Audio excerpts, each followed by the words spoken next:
Welcome to my project. As you can see, this is a 103 twin cam, but it does have a stage 1 kit. I put together this brief video to show you what I did to eliminate the mess from the stock breather system.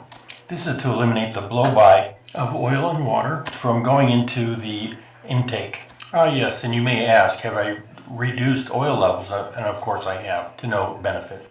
With time, the motor starts to clean itself. You'll see a nice improvement in performance as well as fuel economy. I've seen at least 10% improved MPG. I found the best place for the cup is on the back rear motor wall.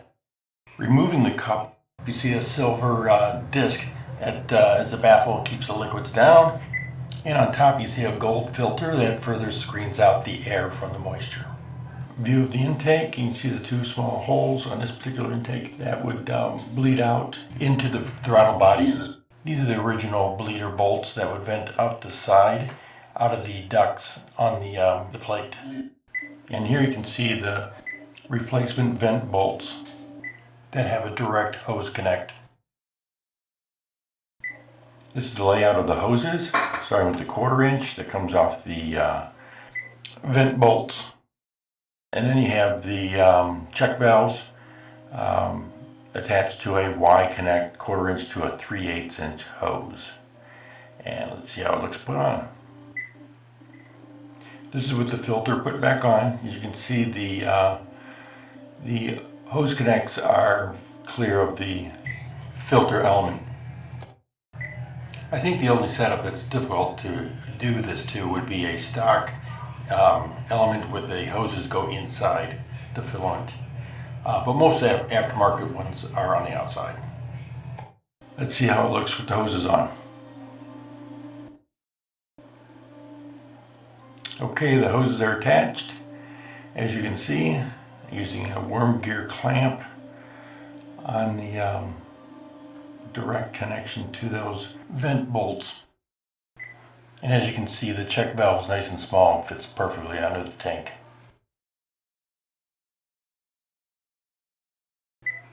I use a stock cover which has no problem covering the added hoses.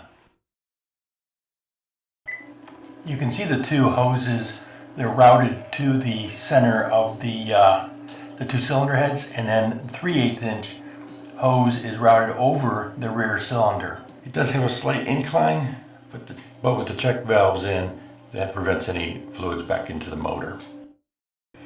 And the stock cover back on, and at first glance you'd never know it was there.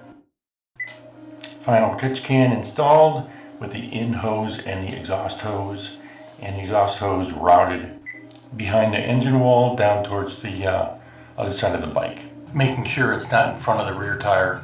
Even this angle, it's not easy to see. Before we end the program, let's take a look at the results. Ran about 150 miles on the highway. At least I can show you how easy it is to take the can off. We can see how much sludge is left in the can.